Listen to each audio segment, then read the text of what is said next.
Yeah.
In this tape, we deal with a scenario involving an armed assailant with a handgun. The assailant is posing an imminent threat to the life of the defender. It's important to note that this is a very high level of danger. Cooperation with the assailant, if that will save you, that's what we recommend doing. But it's a well-accepted fact that victims of violent crime often cooperate with their assailant. Give up the watch, give up the wallet, give up information. And they're still assaulted, they're still shot, they're still killed. We want to be able to give you the tools to succeed, to survive the violent encounter. But that does not ignore the opportunity we may have to cooperate and flee the scene without any conflict. If you feel your life is in danger, or the life of a friend or a family member, you should have the knowledge that we're going to give you in these tapes to survive the encounter. Now, as in all areas of Krav Maga, we always look at what the danger is for a particular self-defense exercise. We analyze what is the danger, how do we remove it, how do we deal with the attacker, how do we end the conflict and leave when it's safe to do so and when it's appropriate to do so. It's no different with a firearm.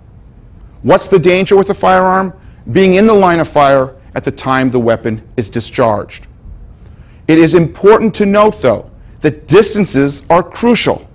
At a great distance, your option may only be to seek cover if someone is trying to fire at you. At a close distance, and how do I define close? At a range within your reach or just immediately beyond your reach. We can function with defensive techniques to eliminate the threat, to control the weapon, and to disarm the assailant.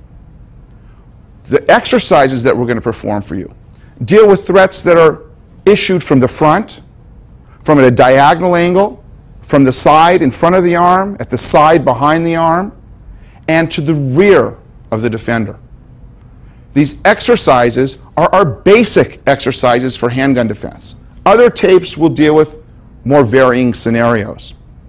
It's also important that we comment here on the stress level in the exercises.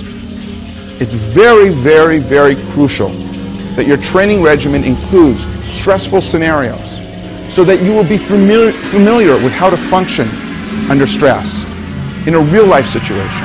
And of course, any training scenario involving defending against an assailant armed with a handgun must include scenarios that are stressful. Slapping, punching, pushing, screaming, yelling. Things that would simulate like a takeover robbery or some type of very, very hostile, aggressive action against the defender. What is our approach? Our approach is 4 steps in any gun defense. Number 1, we must redirect the line of fire. In other words, we must make a defense. How is that defense made? Well, it's made first of all by moving either the gun or the hand holding the gun. In addition, when we redirect the line of fire, we want to combine moving the target with actually moving the weapon.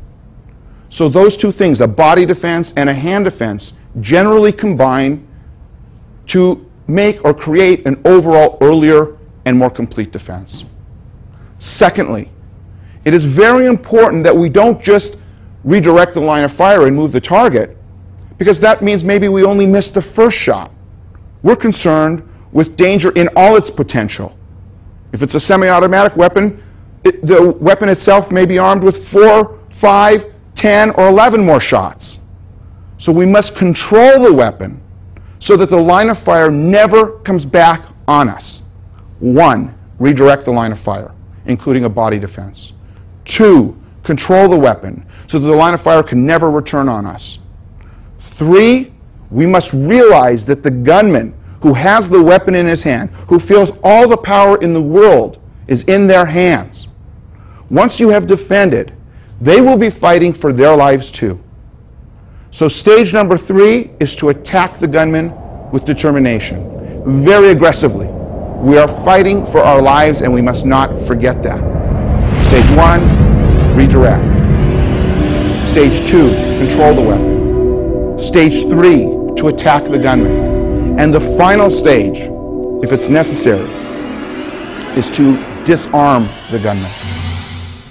So in any exercise, we have 4 principles that are operating: the defensive principle, the control principle, the counterattack principle, and the disarming principle.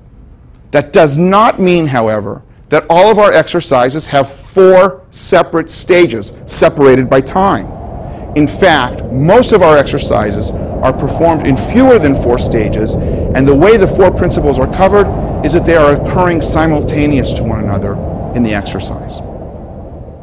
When you analyze gun defenses, it's key in understanding the exercises to understand the difference between a detectable movement and a movement that is very hard to detect. One of the things that we're attempting to do in all of our gun defenses, and the thing that we accomplish, is that we're training people to react in the least detectable movement. The defense is made in the shortest possible line. And when the gun is removed from the target area, it is also removed in the shortest line off the body. People would sometimes analyze a gun defense or a moving of the hand, measuring the defensive movement against merely pulling the trigger. That analysis is flawed. That analysis would mean that any defense would not be effective against this type of scenario. And the truth is, defenses can be made against a live handgun. Why? If the defensive movement can be so long and all the assailant has to do is pull a trigger, how possibly can gun defenses work? Because there is a lag time, a space in time, separating the initial movement of the defender and the recognition and identification of that movement by the assailant. The gun defense should be complete by the time it registers in the brain and the brain analyzes, the assailant's brain analyzes that there's been an aggressive defensive move made to thwart the attack. Now, what is very, very important to remember is that all of our movements, again, must be made as small as possible, as inconspicuous as possible, without winding up, without stepping, without leaning, without telegraphing the defensive movement. Also, tactical considerations are taken advantage of. If there is an order, for instance, by an assailant to a victim, put up your hands, that assailant is expecting movement from the hands. And that would be the time to make the defense. You will see a number of situations where we take advantage tactically of the scenario that the assailant has laid out for us. But remember, always make the least detectable movement in the shortest distance possible to the weapon, create the earliest defense possible with movement, and also remove the line of fire from your target area, from you, in the shortest line off the body. In looking at the frame of the gun on a revolver, we note that the barrel extends beyond the cylinder. The cylinder basically houses the rounds of ammunition. The casings and the projectiles are contained within each hole in the cylinder. And as the trigger is pulled on the weapon itself, the cylinder will rotate and place a fresh shell in front of the hammer of the gun. The hammer of the gun is what I'm pulling back on right now with my thumb. As the hammer falls, it hits the round, which causes an explosion, which propels the round down the barrel in a spinning type of action and through the air. What needs to happen for the gun to fire again is for this cylinder part to rotate, to put a fresh round in front of the hammer. Generally speaking, if we are grabbing the frame of the gun as part of our defense, some portion of our hand is likely to be grabbing the cylinder, which prevents the cylinder from rotating and thus prevents another round from being placed in front of the hammer and firing. Now, although this is not what we count on by any means for a defense, this does occur, and we need to understand that. Do we still treat the gun, once we've made the defense, even if we're grabbing the cylinder, as if it could be fired? Absolutely. But it's important to understand the mechanics of the gun that we're dealing with. Let's now talk about a semi-automatic weapon. In this position, we deal with the semi-automatic weapon. From here, it is a flatter gun. Revolvers are often referred to as a wheel gun because of the cylinder. A semi-automatic gun is often referred to as a flat gun. And what happened, what's the distinction, is that there is a space for a magazine. That magazine is loaded with rounds of ammunition. That magazine is placed up into the grip or handle of the gun, and there is a slide at the top of the weapon that can be activated. That activation takes the first round at the top of the magazine and places it ready to be fired in front of the hammer of the weapon. In this situation, if we grab the slide area of the gun in a defensive motion, if we grab the slide area of the gun in a defensive motion, the slide will not be able to cycle another round because the slide will be restricted in movement, which will prevent it from cycling another round to be fired. Now, in discussing the two types of weapons, generally the semi-automatic handgun and the revolver, we have shown you real weapons. We do not use real weapons in the training. A number of accidents occur every year, people training with real guns and gun disarming techniques, resulting in death or serious bodily injury to the participants. Even on a law enforcement level, accidents occur. We do not train in gun disarming techniques with live weapons. What we do, however, is we work with a safety gun that is realistic in every respect to a real gun. This is the ASP Red Gun. This manufacturers weapons in all different shapes and sizes for just about every weapon according to the specifications of the gun, according to the weight of the gun. It feels real, and it is not, of course, capable of being fired. This is a safe, realistic weapon, and this is the weapon that should be used for gun disarming training. To be absolutely clear, never use real guns for training purposes. Even if you feel that the gun is unloaded, we stay away from real guns. We use safety training guns. The ASP Red Gun is what should be used for absolutely safe training.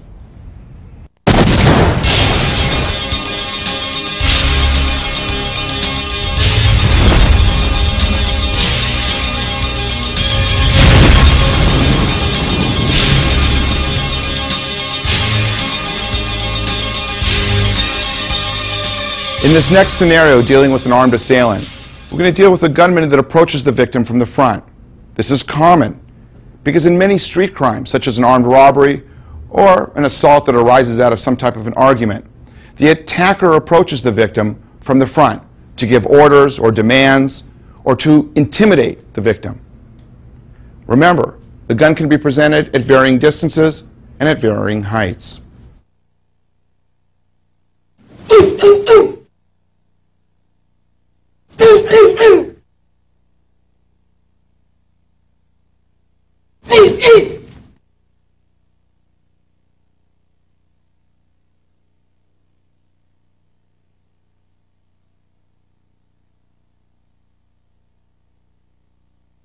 In this view, we examine the stages of the exercise. In the first stage, Marnie is redirecting the line of fire while making a body defense. It's extremely important to note that this first defense is led by the hand. The hand defense leads the body defense. In addition, while speed, of course, is a very important element in any type of defense or attack, it is very important that this movement be highly undetectable. The less detectable the movement is, the less likely the gun will be fired in your direction or moved from your ability to defend against it. This next view depicts the gun being presented to the center of Marnie's chest. Marnie's left hand is coming in the shortest possible line to the gun. She's redirecting the line of fire. Notice how her right shoulder leaves the target area, completing the body defense.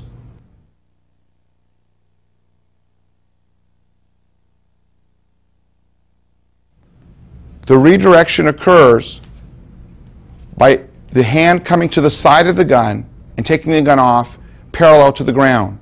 The gun is caught and taken down so that the gunman will not be able to pull back on the gun, returning the line of fire to the defender. In addition, because the weight is on the gun is restricted in movement, so the line of fire cannot be turned back on us. Marnie can make attacks with her weight both on the gun and in her punch. From this position, her hand slides along her body, remaining out of the line of fire, to the hammer portion of the gun. A sharp leverage is created on the gun, and the gun is removed from the trigger finger at a 90-degree angle. Marnie can leave the scene once she secures the firearm. We'll examine and break down the various portions of this defense, dealing with the gunman from the front, for teaching purposes. First, Marnie is going to raise her left hand to redirect the line of fire. Notice the positioning of her hand with the thumb down. This will allow the gun to go off in a straight line.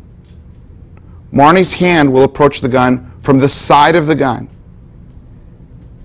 This is to ensure that the gun is not raised or lowered in a diagonal line, which would be longer along her body.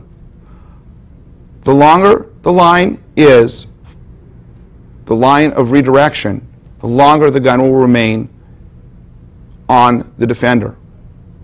It's important to take the gun off in the shortest distance possible. Also note that Marnie is making the most direct line to the gun.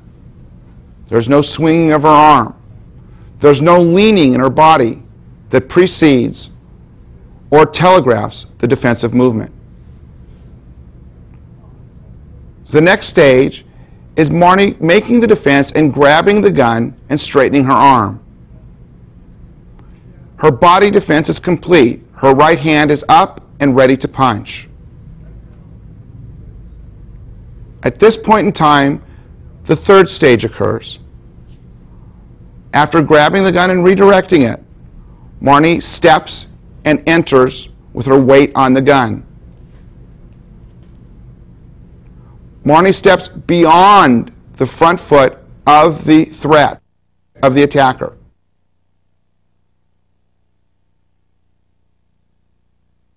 She goes in deep at a slightly diagonal angle so that her right hand is lined up with the target area on the attacker's body. From this position, Marnie makes this third stage and pauses. Notice that her arm is straight. Her weight is forward on the gun, restricting its movement. Her right hand is up and delivers a punch. It should be noted this punch is delivered while Marnie is in movement to ensure maximum power.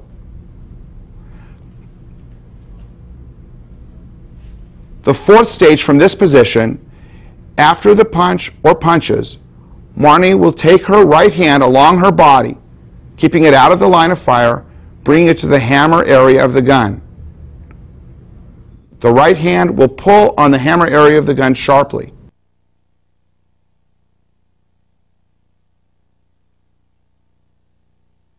The left hand also contributing to creating leverage on the weapon. The gun will be turned to a 90-degree angle. Marnie then pulls the gun off the finger and at that point retreats from the scene. Stage 1, redirection. Stage 2, redirection and catching. Stage 3, stepping in and punching. Stage 4, taking the gun and leaving the scene. Consistent with all of our principles in Krav Maga, it is important that we have a technique that can be applied in varying circumstances. Here you see the gun was actually touching Marnie's chest. Also, the gun can be placed at an intermediate range aimed at the chest. It can be placed at a rather far distance aimed at the chest. Of course, the gun could be placed in the middle of the torso, touching, intermediate range, further distance, at the stomach level, touching, intermediate range, further distance.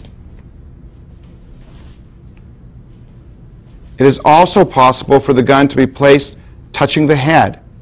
At this position, it's important to note before Marnie makes the exercise that the body defense that was being made for the torso, that's at the shoulder level or below, was different than the body defense that's being made here when the gun is at the head. As Marnie's hand is rising, the gun will still be placed on the head, but her head leaves the gun, creating the body defense, going in to make the defense, counters, and takeaway. That was with the gun touching. The gun could be placed at an intermediate range at the head. Marnie makes the same defense, removing the head from the line of fire. And of course, at a further distance, the head moves off, the defense is accomplished. This allows one principle, our gun defense from the front, to apply to a variety of circumstances. This enables people to be brought to a high level in a relatively short time. In addition, it is possible that the gunman holds the gun in two hands. The same defense can be applied. The same takeaway also can be applied.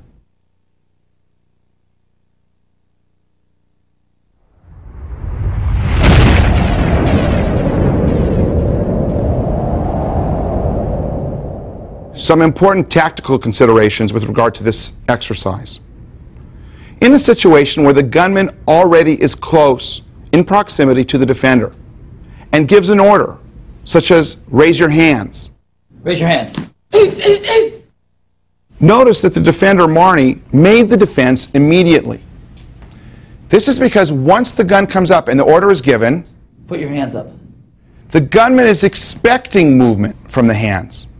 And it is virtually impossible to tell the difference or discern the difference between one raising their hands and one making the gun defense. If Marnie were to raise her hands high upon this order, her hands would be at a disadvantage. Why? Because in this up position, Michael's peripheral vision, as the attacker, could pick up on the defensive movement more easily. In other words, the movement or the defense would be more detectable from this vulnerable position. However, if the gunman was at a distance, and at a distance orders the defender to raise their hands, put your hands up. There's little choice, and the hands have to come up. However, if you notice Marnie's movement, she did not raise her hands and separate her hands by a great distance. She plays the role of a victim and tries to put her hands up in the least threatening possible way, But as the gunman comes close, notice how close her hands were in a position to make the defense. Another tactical consideration. In a situation where the gunman presents himself and is close to the defender, it is possible for the defender to be in a stall or to hesitate. It is very possible for the defender at this position to ask a question of the gunman. The reason for this is that if the defender can elicit a response from the gunman, get the gunman to respond to a specific question, the gunman then is concentrating on the response and not pulling the trigger. What do you want? Give me your purse. In this particular situation, the defense was made as the defender asked a question and the response was first being made. In my experience as a prosecutor, we've seen a change in how a gun is presented during street crimes, such as armed robberies. Normally, people would expect the gun to be presented like this, on a horizontal or parallel plane to the ground. But because of scenes in movies and other entertainment pieces, recently we've seen street crimes occur where the gun is not presented like this, but it can be presented at off angles or strange angles, like this. This does not impede or affect our defense.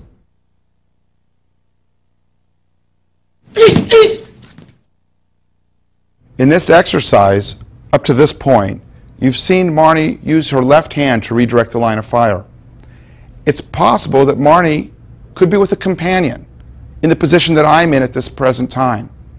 If Marnie were to redirect the line of fire using her left hand, it would place her companion in the line of fire. This exercise is interchangeable, meaning that she can use her right hand to make the gun defense, deflecting it away from herself and her companion. In addition, if the gun is placed off a center line position, again, she could use her right hand where appropriate to take the gun off in the shortest distance from the body. This subject area will be covered in more advanced gun takeaway tapes.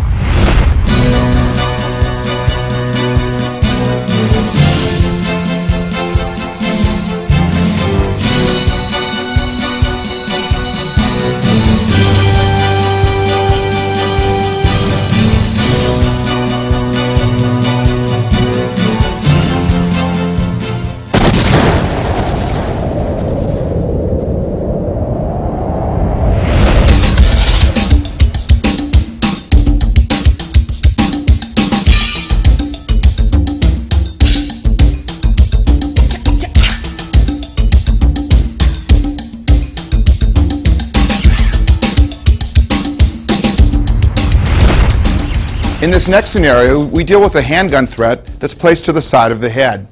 The defensive principles in this particular exercise we've already seen in the gun defense exercises when the gun was placed to the front of the body.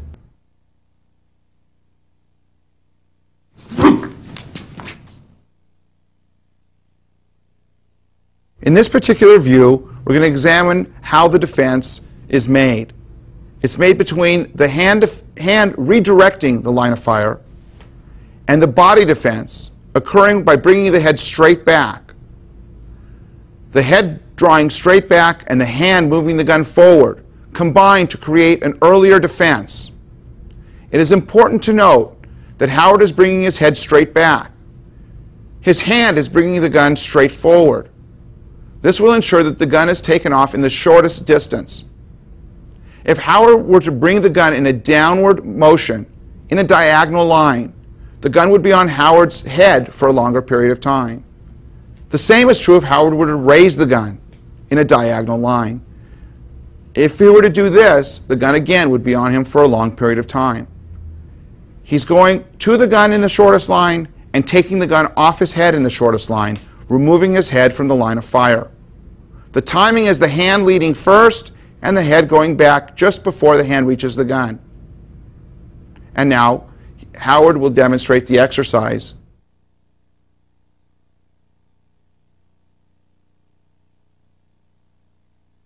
For teaching purposes, we'll break this exercise into its various stages. Howard will rotate so you can have a view of the exercise. Stage 1, we practice by simply keeping the head in place and bringing the hand up. Notice the line, how Howard's hand and fingers approach the side of his head. The hand comes up almost behind his ear, and he just practices flicking the hand forward.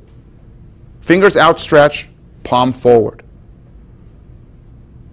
This is how the gun will be grabbed. Second stage is just to work on bringing the head straight back.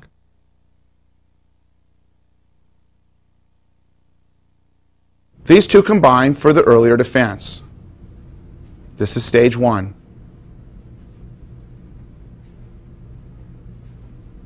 From here, the gun will be caught, and from this position, the gun will be brought down as Howard turns his shoulders towards the attacker, stepping and entering to give an attack. Notice how Howard's front hand is straight with weight on the gun. The gun is brought towards the attacker.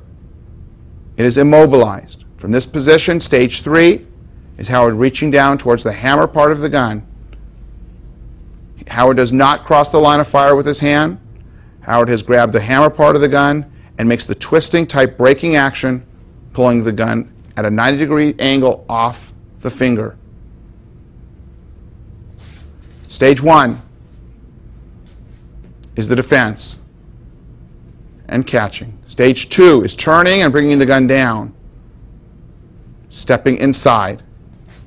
This is a step with a burst. Howard hits the target while he's in motion. Step 3 is to disarm the gunman. Step 4 is to retreat when it's safe to do so.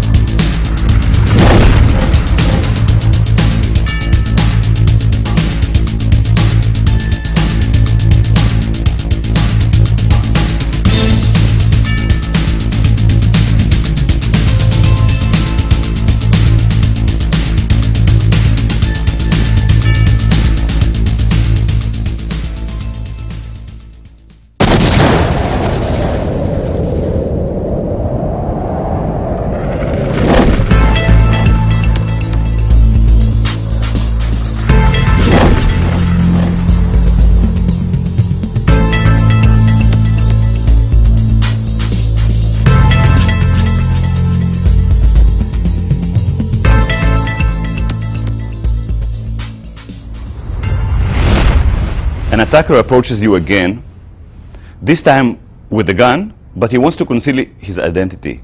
He's smarter. He's coming to you from behind. He places a gun at your back. He wants something from you. Amir will show the technique. Give me a wallet. Your hand motion leads the body motion, and the strong turn, grabbing while delivering an elbow horizontal inward and forward. Continue. Trap the gun in 2 stages, take it out, strike again, and get out from the danger zone. And now from the other side, we see the opponent, the attacker, places a gun at your back. You look backwards, especially to see what's in the other hand. You start again with a hand movement and a strong body movement to avoid the line of fire. Continue going in deep, counterattack with an elbow, a knee, and rotate to grab the gun and take it out. Remove yourself from the danger zone. Let's see the technique fast from the same angle.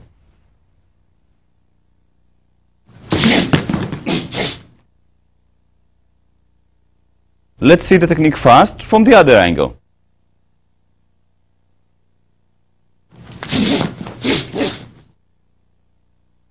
By this you have a redirecting of the line of fire and avoiding the line of fire. You go in deep and trap the opponent's forearm with a hook-like with your palm, with your hand. So his forearm is trapped between your forearm, biceps, shoulder, chest, and hook hand.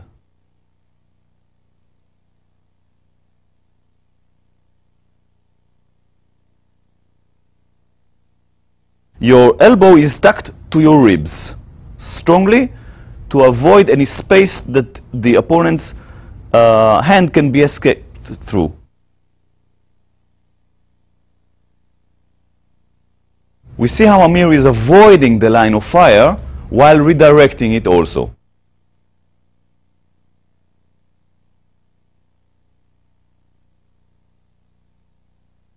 He's trapping the opponent's forearm like a handcuff.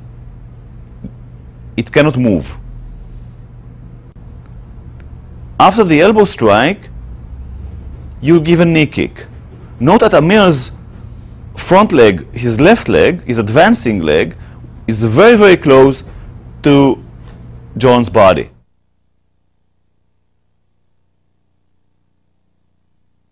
We are now going to demonstrate the learning stages. Let's build the first stage slowly. Start by looking, and then with a hand movement and a body turn.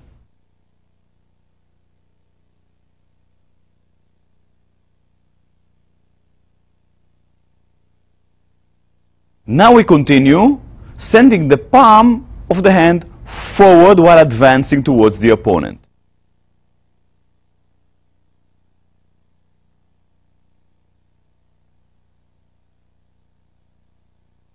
Note that you're sending your palm forward to trap close to the attacker's forearm.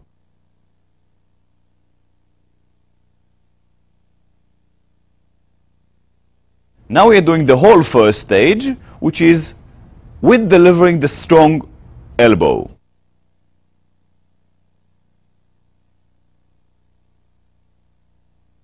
Grabbing strongly at the imaginary forearm.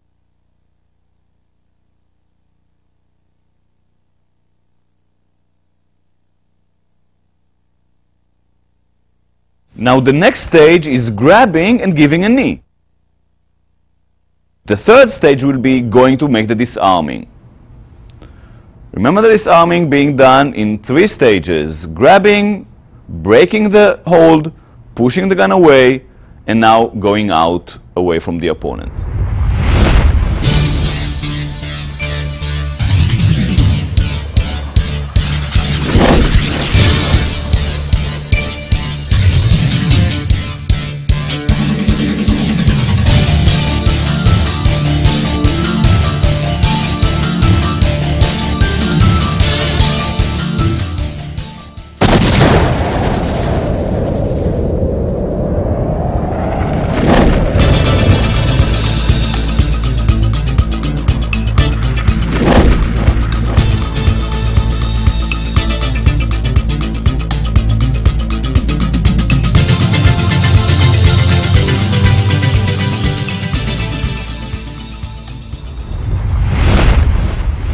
We see now a pistol pressed against your side behind the arm.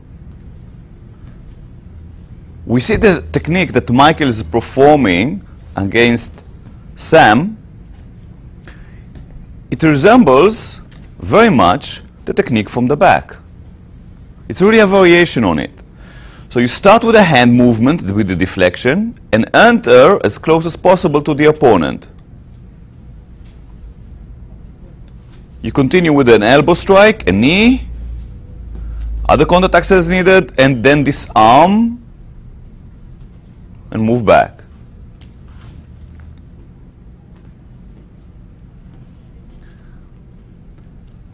After deflecting the line of fire, you send your hand forward to trap the opponent's forearm, preventing him from pulling the gun away from you. He will not be able to redirect the gun.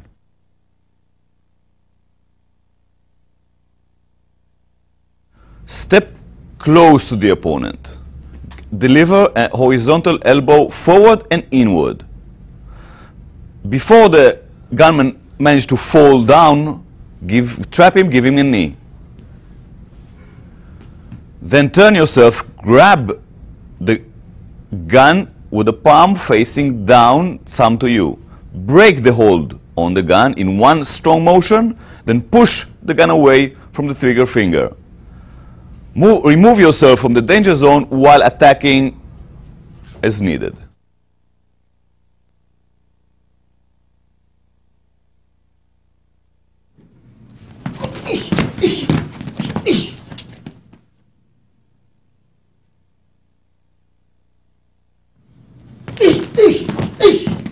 Yes.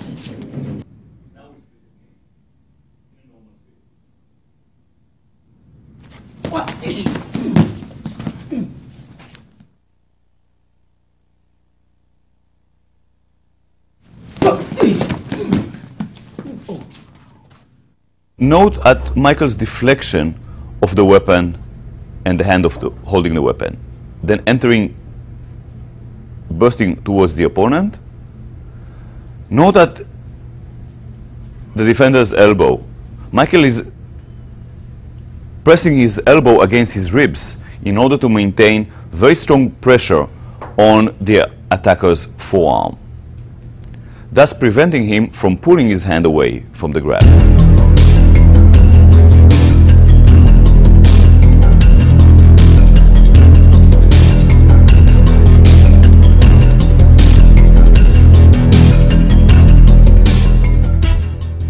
Let us see how the exercise evolves and how we teach you this technique. First, start with the hand movement backwards. Then continue, it's a hand movement and turning the palm. Now we add a step, strong and big step towards the opponent. Be ready to give an attack. And now a full defense and a counter attack.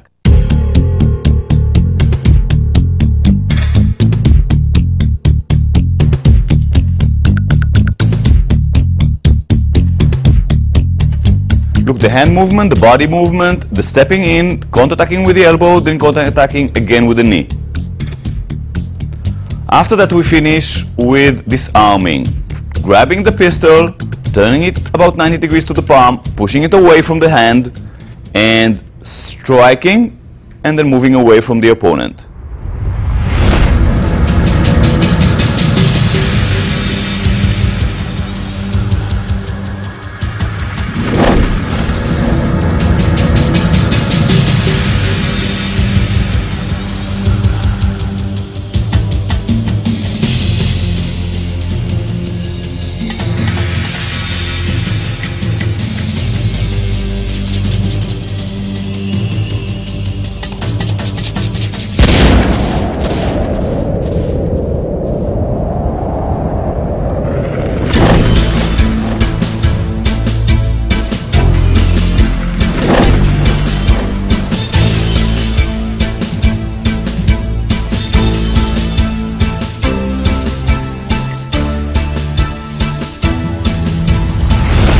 From teaching around the world, I've learned that attackers, they attack in different manners, different ways. A person may approach you with a gun, stick it at the ribs behind your arm, covering the threat, so people around will not see that you are being robbed.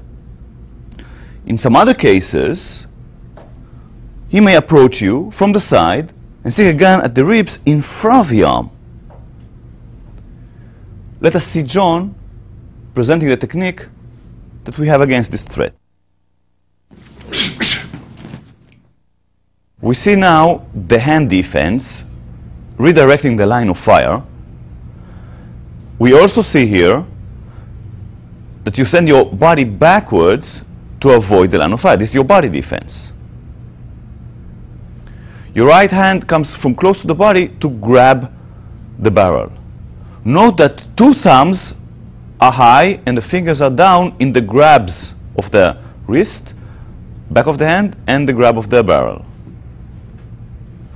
As John continues with the technique, you see the rotation of the barrel towards the opponent and under his forearm.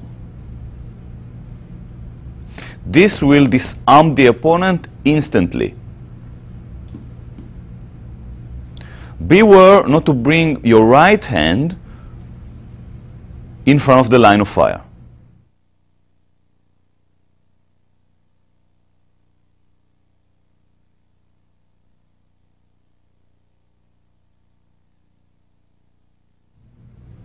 Pressure is applied against the thumb of the attacker's hand,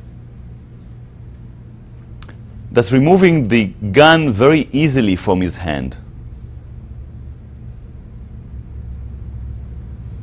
Note the way John is deflecting and grabbing the attacker's wrist and back of the hand. This will eliminate the attacker's ability to redirect the line of fire towards your body by turning the gun towards you. Let's learn the technique by its stages. First, we will isolate the hand movement, sending your palm back and up and then forward to push the gun hand away. Now we will add the other hand, coming close to your body, grabbing the barrel. Like with this, we send the body backwards. Now we add, for the first stage of the defense, the step strong towards the opponent. With this, we remove ourselves from the danger zone, coming by the side or behind the gun.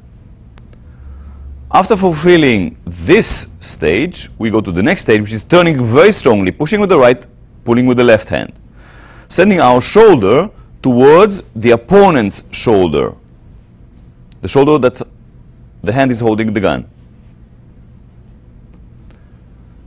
After 1 and 2, we continue with the knee as we disarm completely, and then with other counterattacks as needed, and remove ourselves from the danger zone. Let us see this again. This is the first phase, the second stage, the third stage, and other counterattacks and move from danger zone.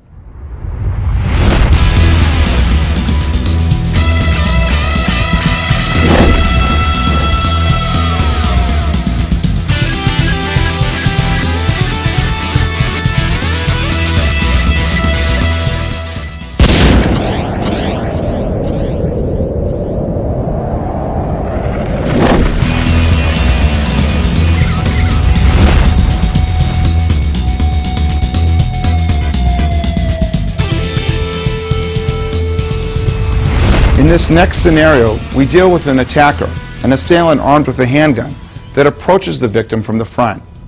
We've seen this exercise before, where the attacker, the assailant armed with a handgun, approaches and demands something. Maybe he wants information, maybe he wants property, maybe he wants to control the individual that he's approaching. This scenario is different and belongs to our family of more advanced techniques, because in this scenario, the assailant is controlling the victim by pushing the victim back while the line of fire is still on the victim. The push can send the victim's weight back, making it very difficult to defend forward. This variation in the threat from the front calls for a different response, an adjustment in our defense exercise. Micah will now demonstrate this adjustment and solve the particular problem. Back! Back! Gun threat from the front with a push, now demonstrated live.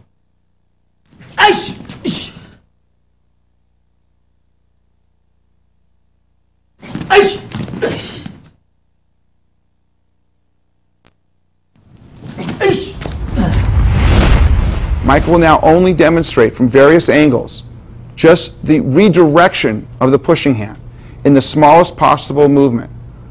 Michael keeps his hand close to his body as he's turning to make a body defense in relationship to the gun.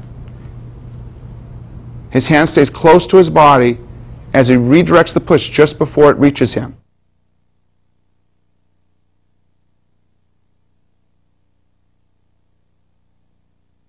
From this angle, you'll see the same time, from this exact angle, the defense is being made with this deflection.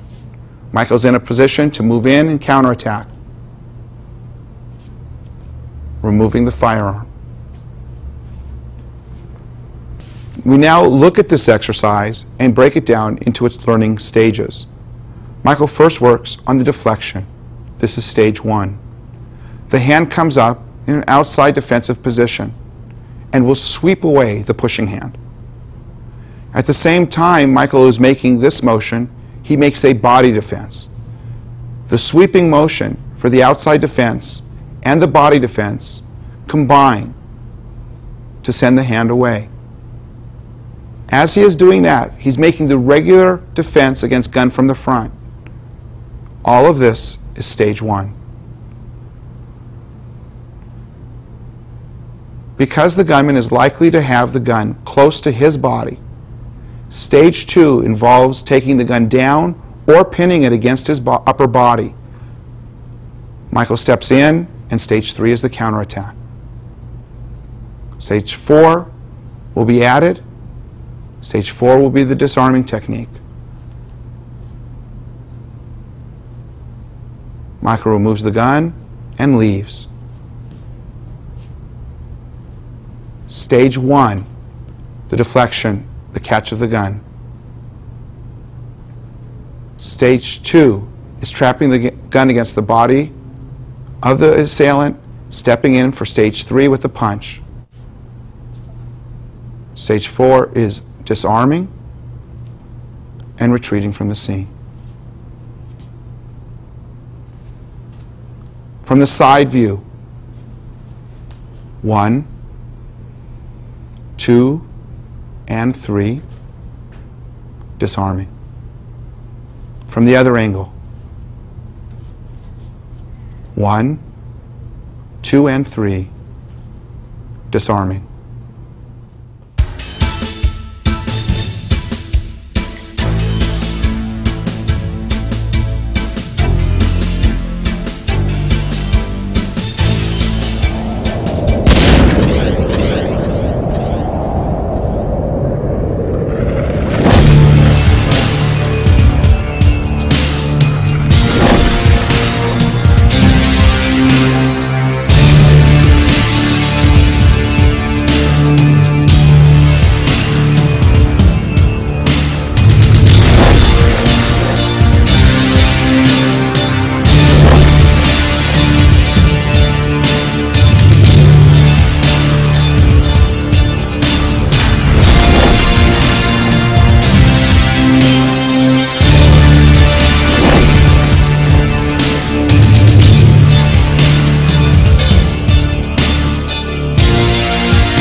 Now we examine the ways to remove the gun from the assailant's hand. First, we take the example of gun threat from the front. Michael here redirects the line of fire, attacks the gunman while controlling the weapon, and now he's in a position to disarm. Michael's punching hand comes down and catches the hammer portion of the gun. The wrist on Michael's right hand will pull towards him the hammer of the gun, and his left hand will twist the barrel of the gun. This twisting motion creates a 90-degree angle in relationship to the trigger finger of the assailant's hand. Michael then pulls the gun straight off the finger so as not to create any type of resistance between the gun, the trigger guard, and the assailant's finger. A close-up view of this system of removing the gun from the hand will be shown. The breaking of the hold by twisting the gun, the removal of the gun at a 90-degree angle,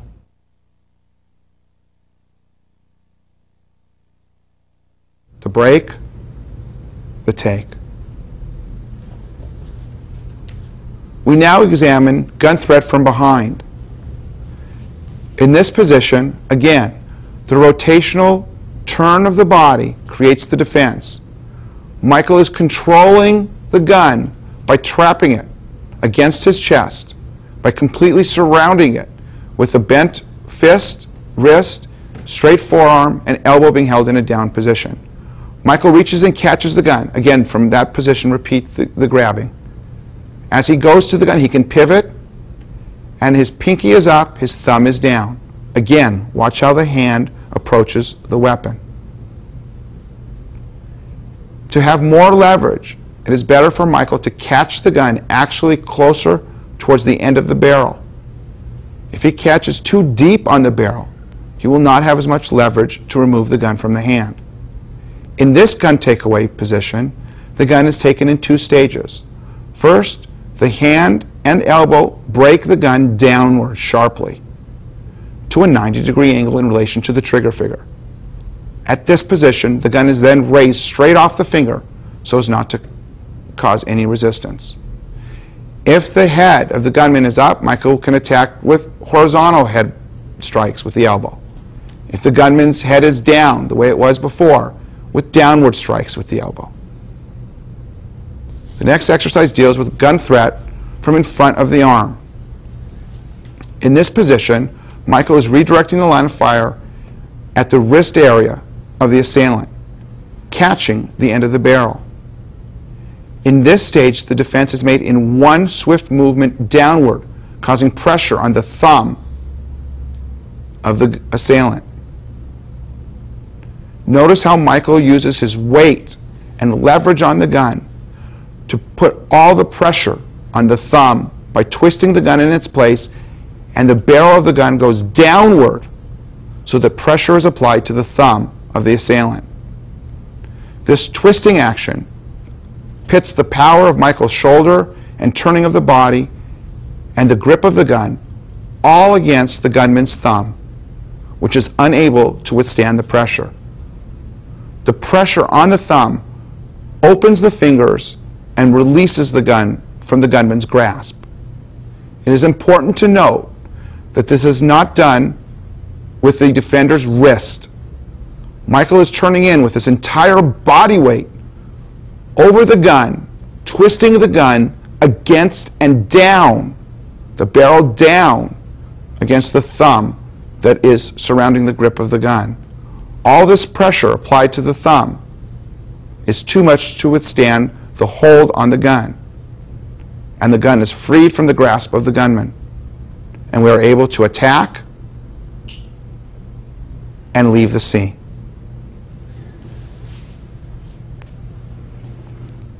We now examine gun defense from in front of the arm when the gun is held in the right hand in front of the right arm of the defender. The defense is essentially the same as we've seen. Michael steps in, but he's stepping into the live side. Examine the grasp on the gun from this position. Michael is turning the gun 1 and then 2 off the finger of the assailant, because this gun takeaway is not as strong as the others that we've seen, because there is no pressure on the thumb of the gunman. When Michael defends from this position, he is twisting sharply to a 90-degree angle and pulling the gun straight off.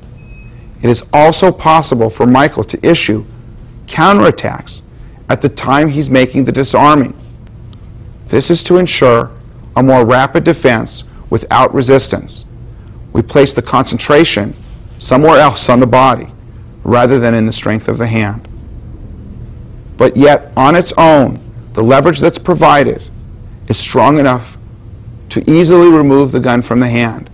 Note where Michael's hand is on the barrel of the gun. The leverage is increased the further out on the barrel that Michael places his hand, in this case his left hand. The other hand pulls in as he makes the twisting motion, slightly downward and back off the trigger finger at a 90-degree angle, removing it from the assailant's grasp.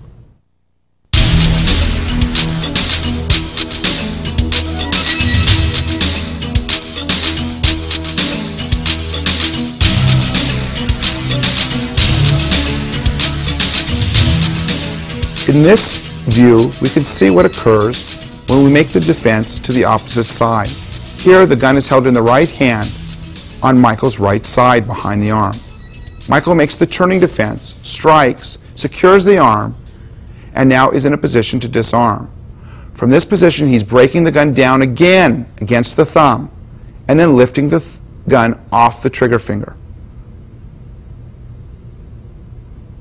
Trigger finger is inside the gun. The gun is broken down against the thumb and lifted off the trigger finger. From this position, Michael can counterattack. Note that because of the relative position between the defender and attacker and the control that's afforded in this case, the trapping of the gun, Michael turns to the gun quickly. When he breaks the gun, he's breaking it in a downward motion against the thumb, which opens the fingers of the gunman.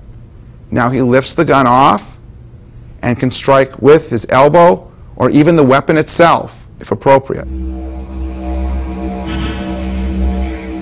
and can remove the gun from the scene.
We hope that you've learned from this tape on Krav Maga gun disarming techniques.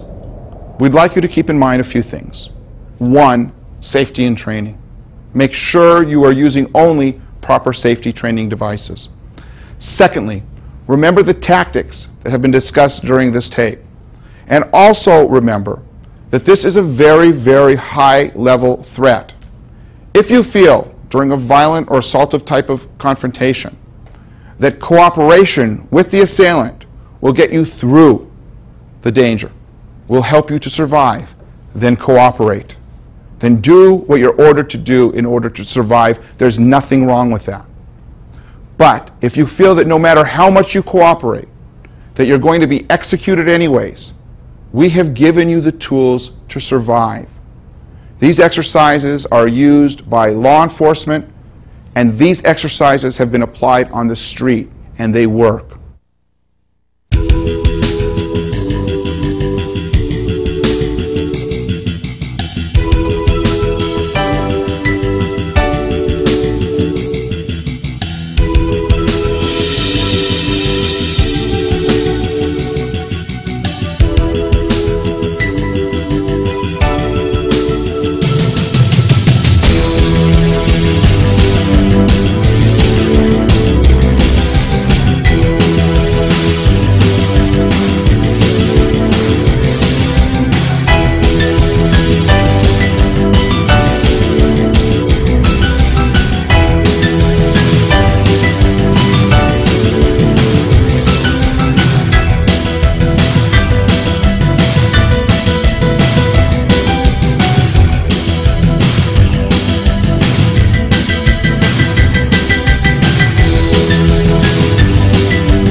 Krav Maga training seminars, instructor programs, apparel, Krav Maga services and merchandise. Visit our website at www.kravmaga.com.